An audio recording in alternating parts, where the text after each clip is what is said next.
Yang dihormati Guru Besar kita Encik Ismail bin Muhammad Kasim, Penolong Kanan Hal Ehwal Murid Puan Suhaima binti Awang Ahmad, Penolong Kanan Co-Kurikulum Encik Ahmad Labai dan rakan-rakan seperjuangan sekalian. Salam sejahtera dan salam unggul pekerti lonjak prestasi SK Kelias Baru. Terlebih dahulu, setinggi-tinggi tahniah dan penghargaan kepada semua rakan yang telah menunjukkan komitmen yang begitu tinggi dalam melaksanakan PDPR. Terima kasih juga atas kerjasama rakan-rakan dalam menjayakan tinjauan pelaksanaan PDPR yang sangat membantu dalam perancangan intervensi kita seterusnya. Bagi penambahbaikan yang berterusan, kita tidak lari dari kitaran PDCA, iaitu Plan, Do, Check dan Action untuk Continual Improvement. Jadi, kita cuba rancang semula selepas kita laksanakan dan selepas kita semak semula apa yang kita laksanakan selama ini. Oleh itu, suka saya bawa rakan-rakan untuk melihat fokus utama kita, iaitu isu pelibatan murid dalam PDPR. Di sini kita dapat melihat sebab dan akibat murid tidak mengikuti PDPR dan tidak menghantar tugasan. Iaitu seperti yang kita lihat di sini, sebab dan akibat. Jika kita lihat, murid tidak berminat, murid tidak bermotivasi, murid tiada kemudahan peranti, tempat tinggal murid tidak mempunyai talian internet. Semua ini menjadi faktor, menjadi penyebab kepada murid tidak mengikuti PDPR dan tidak menghantar tugasan. Ini mengakibatkan bahawa objektif PDPR guru tidak dapat dicapai. Guru tidak mendapat respon daripada ibu bapa dan murid, maka dengan itu guru juga tidak dapat melihat perkembangan murid. Untuk mengenangani isu ini, kita perlu mengumpul seberapa banyak maklumat. Untuk tujuan itu, saya telah cuba mengumpul contoh-contoh aktiviti yang akan saya kongsikan di sini. Yang ini rakan-rakan tak perlu baca ya. Saya sengaja kecilkan untuk masukkan dalam peta bulatan sebagai pengukuhan kita dalam mengaplikasi peta I-Think, iaitu kalau kita lihat di sini sumber info yang saya dapat di sini sebenarnya daripada guru, WhatsApp, murid dan ibu bapa. Bagi menganalisa maklumat tersebut, suka saya bawa rakan-rakan melihat persamaan, iaitu di sini persamaan dan perbezaan yang ada di sini dan di sini antara aktiviti-aktiviti ini yang telah dilaksanakan oleh rakan-rakan guru kita. Jadi di sini pun rakan-rakan tak perlu baca, sebenarnya ini adalah contoh ya, iaitu kita kategorikan sebagai contoh 1 dan contoh 2. Contoh 1, saya ambil contoh yang pertama untuk contoh 1A ya. Di sini ucapan salam daripada guru tersebut, memandangkan ini pendidikan Islam ya, daripada Ustaz Mazlan, tahniah pendidikan Islam tahun 6 ya. Jadi ini adalah tajuk pembelajaran, kemudian link yang disertakan di sini YouTube, arahan. Kita lihat, sila tekan link pembelajaran untuk menonton video pelajaran. Boleh juga rujuk dalam buku teks muka surat 7. Berdasarkan video tersebut, baca secara berulang-ulang dan pastikan sebutan dan tajwid yang betul. Akhir sekali hafaz surah tersebut. Hantar rakaman suara bacaan anda melalui WhatsApp personal. Masa menghantar rakaman bacaan anda selama 2 minggu. Buka sekolah nanti hafazan akan ditasmid. Terdapat lagi kata-kata motivasi di sini. Pandang masa depan anda dengan penuh kesyukuran. hargai kehidupan, semoga diberkati. Jadi tahniah ya Ustaz Mazlan dengan kata-kata motivasi yang sangat memotivasikan murid dan juga ibu bapa ya. Contoh 1, kategori 1 B, di sini mata pelajaran sains ya, PDPR Sains tahun 6 juga dengan tajuk dan di sini tahniah Cikgu Rahman ya. Cikgu Rahman untuk sains tahun 6 Mutiara. Yang di sini ni standard pembelajaran, tapi kalau dalam grup WhatsApp untuk murid ya, saya cadangkan kita letakkan objektif ya, bukan standard pembelajaran, kerana kalau objektif tu seperti mana yang kita buat dalam bilik darjah juga di papan tulis tu, memang kita akan nyatakan objektif dan kriteria kejayaan. Jadi memang tidak salah sebenarnya jika kita letak objektif dalam pembelajaran kita untuk murid-murid rujuk semula apa yang mereka akan capai pada hari tersebut. Jadi kalau kita tengok sini, hari ini kita akan belajar 3 jenis. 3 jenis kemahiran proses sains. Jadi Cikgu Rahman telah bagi tahu dengan jelas di sini, mengawal pemboleh ubah, hipotesis dan mengeksperimen. Jadi sila buka dan rujuk buku teks, kemudian murid-murid bolehlah melayari dan menonton video pembelajaran bagi topik di atas. Jadi di sini Cikgu Rahman telah bagi banyak link untuk murid-murid rujuk. Ketiga-tiga link tersebut berkisar tentang tajuk pembelajaran kita pada hari ini. Jawab soalan latih to be yang cikgu berikan di bawah. Jadi selain daripada buku teks, selain daripada link ini, Cikgu Rahman juga telah memberi latihan latih to be seperti ini. Soalan-soalan yang ringkas dan murid-murid boleh rujuk buku teks dan juga link YouTube tadi. Bina satu hipotesis di sini ya. Kemudian bilangan tikus di dalam sebuah ladang berkurang apabila kehadiran helang bertambah. Okey, ini adalah soalan latih to be tersebutlah. Sehinggalah di sini soalan tamat. Arahan seterusnya selepas buat latihan tu, anda perlu snap atau gambar tugasan yang telah siap. Hantar WhatsApp kepada cikgu secara personal untuk disemak. Terima kasih, selamat belajar. Tahniah Cikgu Rahman. Yang ini lebih kepada bahan online ya, yang sangat bermanfaat untuk murid-murid yang tidak dapat online. Ya, jadi mereka boleh rujuk buku teks. Baik, contoh yang seterusnya kita lihat di sini ya. Makluman subjek BM ya, berkaitan modul untuk aktiviti 3 kemahiran menulis. Maknanya guru ini, yang ini Cikgu Stella. Cikgu Stella telah beri modul kepada murid. Jadi Cikgu Stella cuma ingatkan untuk mereka buat dan Cikgu Stella bimbing di sini dengan audio dan video sebenarnya. Ya, kita lihat di sini Cikgu Stella gambar lagi semula buku teks yang boleh dirujuk.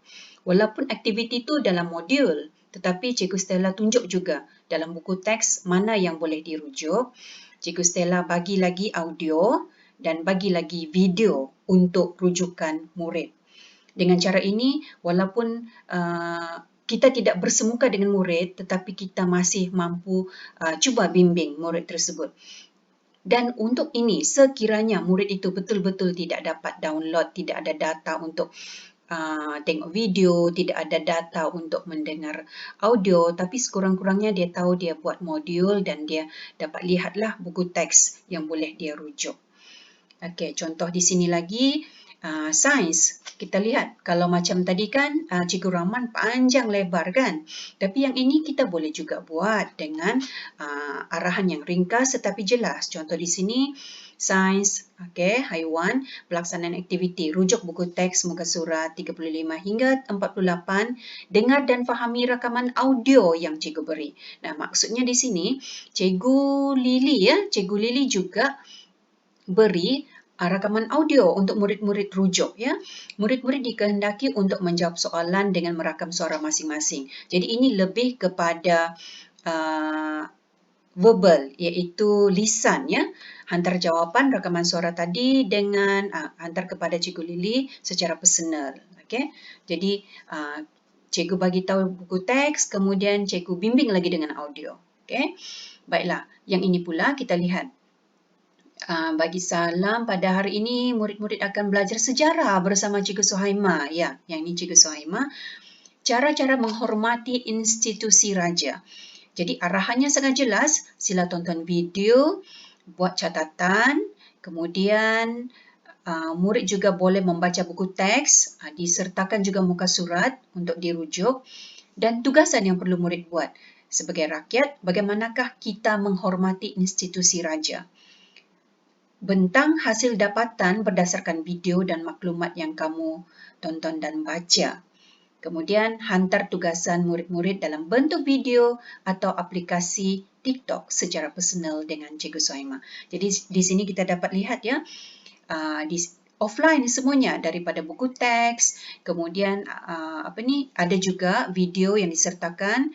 Dan cara menghantar tu sangat menarik sebab murid-murid kita sekarang yang mampu mempunyai talian tu, dia suka main TikTok kan. Jadi dia boleh buat dengan aplikasi TikTok ataupun video seperti biasa. Baik, contoh seterusnya di sini. Salam, kemudian subjek, okay, tahun 6 juga bahasa Melayu. PDPR pada hari ini menggunakan modul, okay? Ya, modul. Sila dapatkan ini yang lepas lah, bukan yang kali ini ya, yang lepas. Kemudian tonton video dan dengar audio ya. Ada juga bimbingan melalui video dan audio. Ya, di sini. Ini sebenarnya video. Hantar modul ini semula di sekolah. Okey. Yang ini awal tahun. Hubungi atau PM Cikgu Stella untuk sebarang pertanyaan dan rujukan modul yang diberikan. Selamat belajar semua. Okey, jadi apabila kita lihat di sini, anak-anak kita pun akan berasa, walaupun tidak nampak rupa cikgu kan, tetapi mereka masih, hati cikgu, hati murid masih lagi dekat. Baik, di sini salah satu lagi. Yang ini saya sendiri tahun lepas untuk mata pelajaran bahasa. Hari ini anak-anak bersama Cikgu Vera untuk aktiviti bahasa Inggeris. Yang ini tahun 2 ya. Jadi pada masa itu sebab masih lagi boleh ke sekolah. Saya masih boleh ke sekolah, guru-guru masih boleh ke sekolah. Jadi saya ke sekolah dan buat satu rakaman dalam kelas murid-murid itu. Saya buat rakaman dan tunjuk semula apa yang ada dalam kelas mereka lah. Jadi tujuannya adalah agar anak-anak ini lebih tertarik apabila melihat situasi yang mereka familiar, kelas mereka sendiri, dan hasil-hasil kerja mereka yang masih bertampal di sudut hasil kerja murid tersebut. Jadi tugasannya sebenarnya senang saja di sini. Okay, do you happy after watching the video? Why? Saya translatekan dalam bahasa Melayu juga. What do you like or don't like in your class? Sebab tajuk kemahiran sebenarnya pada hari itu like atau don't like. Do you wish you can come to school? Okay, yang ini soalan tambahan saja ni untuk menggalakkan murid bercakap ya. Happy learning. Jadi tugasan mereka sebenarnya hantar voice message atau audio. Okay, contoh seterusnya di sini. Yang ini pun bahasa Inggeris juga. Kita ada beberapa aktiviti yang anak-anak boleh mula buat hari ini sehingga hujung minggu. Senang saja, iaitu dengan rakaman untuk ikut baca. Rakaman tu sebenarnya di sini, audio ni. Kemudian saya tunjukkan lagi sebab ada murid yang tidak ada buku teks. Kemudian saya beri latihan dalam bentuk Google Form untuk mereka respon. Baiklah, di sini tidak perlu hantar melalui WhatsApp kerana cikgu akan terima jawapan anak-anak melalui link tersebut, link yang ini ya. Jadi anak-anak boleh dengar dan boleh masa tu Google Form ni masih lagi fresh lah bagi mereka. Seterusnya, okey, yang ini. Hari ini anak-anak belajar bersama Cikgu Vera untuk aktiviti bahasa Inggeris yang agak lain dari yang biasa. Dengan itu, cikgu mohon bantuan ibu bapa juga. Ibu bapa cuba beri peluang kepada anak-anak untuk cuba membaca dan meneroka sendiri aktiviti melalui link di bawah. Sekiranya perlu bimbingan, barulah ibu bapa bimbing anak-anak. Aktiviti hari ini sebenarnya hanya ingin memberi peringatan kepada anak-anak tentang sambutan Hari Ibu. Oleh itu diharapkan anak-anak akan memberi kejutan kepada para ibu bapa. Jadi di sini seperti yang saya katakan tadi, dari hati ke hati. Jadi apabila kita sediakan aktiviti macam ni kan, jadi ibu bapa pun terasa juga, wah mungkin bukan saja anak-anak itu buat latihan, tetapi mereka buat sesuatu yang sebenarnya ada kaitan dengan ibu bapa mereka dan boleh membantu anak-anak ini untuk menghargai, untuk mengingati ibu bapa mereka, terutama untuk sambutan Hari Ibu tersebut.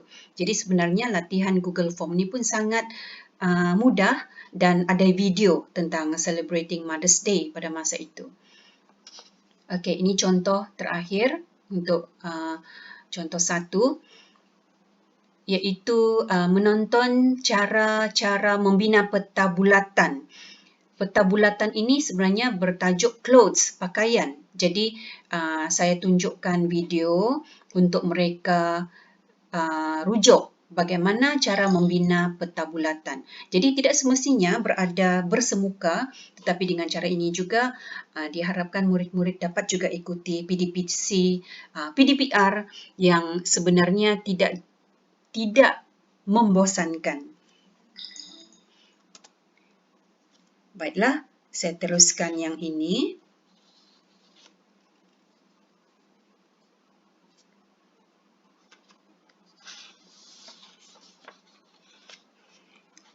Contoh 2, yang tadi tu kita lihat semuanya contoh 1 ya, yang ini contoh 2 ya.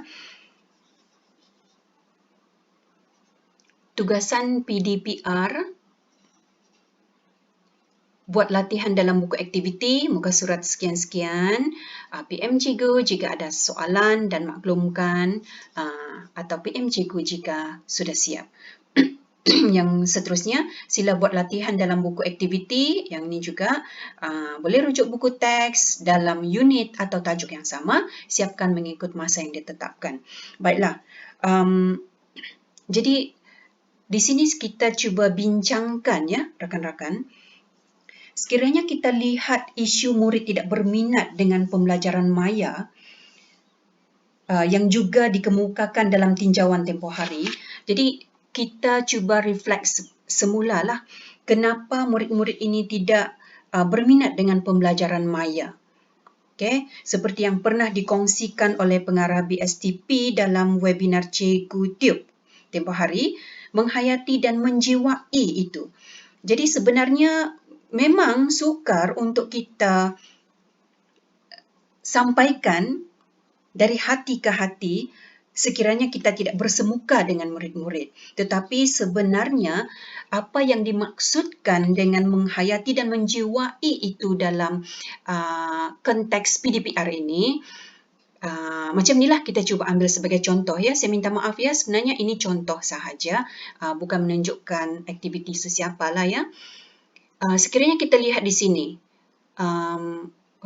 yang ini contohlah ya, guru ini dia hanya beri muka surat sekian-sekian, kemudian akan hubungi cikgu sekiranya ada soalan. Cuba kita tanya diri kita sendiri, kalaulah saya memberi arahan yang macam ni, kemudian adakah murid, berapa orangkah murid, contoh dalam 30 orang tu yang betul-betul akan PM saya untuk bertanyakan soalan. Mungkin pada awal adalah beberapa yang akan bertanya. Tetapi apabila setiap kali macam ni ataupun untuk tahap 1 terutamanya, ibu bapa pun akan terasa yang sudahlah dia nak urus urusan dia sendiri kan, nak bimbing lagi anak-anak. Tapi kalau dengan cara ini, terutamanya untuk kalau matematik lah kan, dia perlu langkah-langkah lagi, sains pun macam tu. Begitu juga contohlah BM atau BI kan, contoh kalau BM menulis karangan tu, kita baru saja dalam proses untuk menulis karangan, mengajar murid menulis karangan, tetapi kita tunjukkan muka surat sahaja, jadi hati ke hati itu tidak sampai. Tetapi apa yang kita lihat di sini seolah-olah hati kita itu hanya sampai pada paper saja ataupun sampai pada permukaan telefon itu saja. Sebab anak-anak ini atau ibu bapa hanya dapat melihat dalam telefon mereka muka surat ini dan ini. Apabila buka buku, contohlah kalau BM tata bahasa pun ya, saya rasa banyak masalah. Contohlah dia kata bina ayat majmuk contohnya. Tapi kalau budak tu dia tak tahu apa itu ayat majmuk, dia tak akan berjaya membina ayat pun. Kalau kita kata senang saja pun ayat majmuk, ayat, bina ayat saja. Tapi dia tak faham apa itu ayat majmuk, kan? Jadi kenapa sebaik-baiknya kita cubalah perbaiki sekiranya ada dalam kalangan rakan-rakan kita, sekiranya arahan itu seperti ini, kita cuba perbaiki agar kita ingat saja tu, dari hati kita ke hati anak-anak murid kita, seperti mana contoh-contoh yang saya telah kongsikan sebentar tadi, bahawa walaupun kita berdepan dengan komputer, kita berdepan dengan telefon, kita anggaplah apa yang kita hendak cakap tu akan sampai ke hati anak-anak murid kita. Jadi dengan cara itu diharapkan anak-anak ini dapat merasakan kesungguhan kita untuk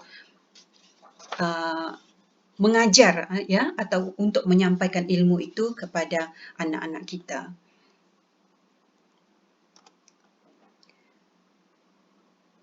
Jadi sebenarnya rakan-rakan, kita lihat di sini apakah yang kita harapkan daripada PDPR yang telah kita laksanakan, yang telah cuba kita laksanakan. Adakah kita mengharapkan perubahan sikap mereka? Adakah kita mengharapkan anak-anak kita ini seronok dengan PDPR kita, gembira dengan PDPR kita dan berminat dengan PDPR kita? Dan adakah kita mengharapkan mereka rajin serta bertanggungjawab dalam mengikuti PDPR mereka? Oleh itu, kita cuba analisis lagi maklumat tadi bagi memilih kaedah dan pendekatan yang mana sesuai dan yang lebih berkesan. Ya, seperti yang kita lihat di sini, ya, yang ini peta pokok. Mana-mana kaedah yang pernah kita lakukan selama ini yang berkesan dan mana kaedah-kaedah lain yang kita rasa kurang berkesan. Berbalik kepada fokus kita pada awal tadi, ya, dapatkah kita atasi faktor-faktor penyebab kepada isu ini, iaitu murid tidak berminat. Jadi selepas kita lihat contoh tadi, contoh aktiviti tadi, dapatkah kita satu bayangan kenapa murid itu tidak berminat? Kenapa murid tidak bermotivasi? Okey, cuma untuk isu yang ini, murid tiada kemudahan peranti. Ya, untuk murid yang tidak ada kemudahan peranti, kita akan cuba cara yang sesuai, iaitu dengan penggunaan modul. Jadi untuk pencerahan rakan-rakan ya, untuk 2 minggu ini kita berada dalam total lockdown, kita tidak dibenarkan untuk mengedar modul di sekolah. Jadi caranya untuk 2 minggu ini kita cuba gunakan buku teks ataupun buku aktiviti yang sedia ada di tangan murid-murid, ataupun kita nak gunakan Google Form juga, quizzes seperti mana yang kita pernah guna sebelum ni, Kahoot, ya. Tetapi untuk murid-murid yang tidak ada peranti dan tidak ada talian internet, ya, kita terpaksalah bagi latihan berdasarkan buku aktiviti dan buku teks. Bagaimanapun ya, bagaimanapun untuk kelas yang ada murid, ada peranti, ada yang tidak. Jadi perbincangan pentadbir minggu lepas sebenarnya kita boleh buat dalam 2 sesi, iaitu sekiranya kita telah beri modul ataupun beri latihan dalam buku teks, ya, tetapi ada murid yang ada peranti dan ada talian. Kita boleh juga adakan contohnya Google Meet, tetapi untuk murid yang ada sahaja. Maksudnya Google Meet itu diadakan untuk murid-murid yang ada peranti dan ada talian internet saja, untuk memudahkan mereka bertanya soalan ataupun memudahkan kita membimbing mereka. Okey, secara ringkasnya, kita boleh juga buat 2 kaedah dalam satu kelas dan satu subjek yang sama. Sebab kemudahan dan kemudahan serta kesesuaian murid itu tidak sama walaupun dalam satu kelas. Ya, jelas ya di sini. Jadi diharapkan dengan terjawab dengan faktor-faktor yang ada di sini, sekiranya kita dapat atasi, kita juga dapat membantu guru-guru untuk capai objektif PDPR, untuk mendapat respon daripada ibu bapa dan membantu kita melaksanakan PBD, iaitu melihat perkembangan murid dalam pentaksiran. Jadi di sini suka juga saya jelaskan tentang objektif PDPR ya. Kenapa di sini saya kata objektif PDPR?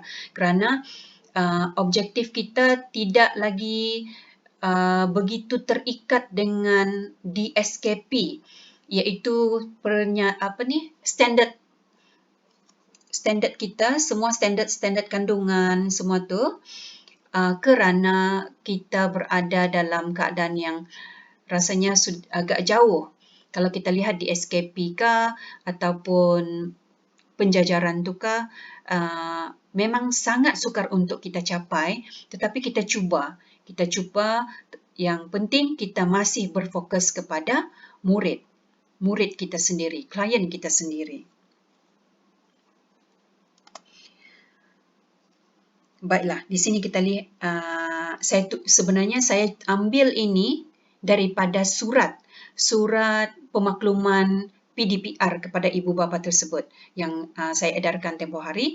Apa yang kita harapkan daripada ibu bapa, ini semua terkandung dalam surat.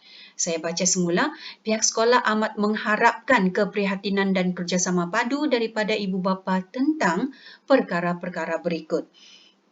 Memastikan anak-anak mendapat jadual, memastikan anak-anak mengikuti PDPR, memastikan anak-anak belajar dengan selesa bagi meningkatkan keberkesanan pembelajaran, memberi sokongan moral dalam membantu anak-anak untuk belajar agar dapat memotivasikan anak-anak mengikuti PDPR dengan sebaiknya, berkomunikasi dengan pihak sekolah, memastikan anak-anak menghantar tugasan, bagi menanam sikap bertanggungjawab dan keterlibatan dalam pembelajaran. Baiklah, rakan-rakan guru, dengan adanya persetujuan dan pengakuan ibu bapa tentang perkara-perkara ini, guru-guru sebenarnya boleh membuat senarai semak murid yang telah berjaya menghantar tugasan dalam grup kelas masing-masing dengan syarat bertujuan untuk memberi motivasi dan semangat kepada murid-murid yang lain. Ya, maknanya kita cuba elakkan memberi tekanan kepada murid atau ibu bapa, tetapi kita berikan dalam bentuk motivasi kepada murid-murid ini. Jadi, apa yang perlu kita lakukan? Yang ini pun saya petik saja dari surat yang kita edarkan kepada ibu bapa itu ya. Dengan mengemukakan pelbagai permintaan tadi kepada ibu bapa tadi, kita perlu lebih committed dalam melaksanakan PDPR yang berkesan untuk anak-anak didik kita. Oleh itu, mohonlah rakan-rakan untuk study semula pelbagai kaedah dan pendekatan yang telah dikongsikan melalui pelbagai medium. Rasanya tidak perlu saya ulang satu persatu di sini ya.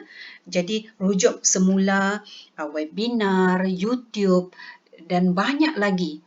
Kerana di sini kita cuba menjanjikan kepada ibu bapa bahawa kita cuba menambah baik pelaksanaan PDPR ini dengan melaksanakan pelbagai alternatif baru bagi membantu murid-murid untuk mengikuti PDPR dengan lebih menyeronokkan dan berkesan. Jadi, kita cuba saja pelbagai alternatif baru ini. Yang saya maksudkan tu, kita rujuk semula dari webinar, YouTube, daripada bahan-bahan yang kita pernah guna sebelum ini dan bahan-bahan yang saya cuba kongsikan tadi. rujuk balik dengan rakan-rakan apa yang kita masih boleh buat, kita masih boleh lakukan untuk membantu murid-murid kita mengikuti PDPR. Okey. Pihak sekolah juga dengan sukacitanya ini tindakan pentadbir lah, ya, untuk membantu guru-guru, untuk membantu rakan-rakan guru sebenarnya untuk mengadakan ini, menyampaikan anugerah kepada murid-murid yang menunjukkan pelibatan dan komitmen yang tinggi dalam PDPR. Jadi diharapkan dengan usaha kita bersama, kita dapat mengoptimalkan pelibatan murid dalam PDPR. Selain itu, PDPR itu juga diharapkan berkesan dan dapat menjadikan murid yang duduk di rumah itu tetap belajar walaupun dalam keadaan pandemik ini. Jadi, kita balik kepada kitaran PDCA ini. Kita telah buat do, kita cek semula macam tadi, kemudian kita akan mula action dan kita plan semula apa yang akan kita laksanakan lagi pada minggu ini. Ini semua adalah untuk continual improvement. Ya, apa dia? Tadi tu, awal-awal tadi, untuk penambahbaikan yang berterusan. Jadi, sekian itu sahaja perkongsian dari saya dan diharapkan kita sama-sama putuskan rantaian COVID-19 di samping sama-sama berusaha untuk meneruskan tugas-tugas murni kita, menjadikan anak-anak kita ini insan yang berilmu dan unggul pekertinya. Sekian, terima kasih.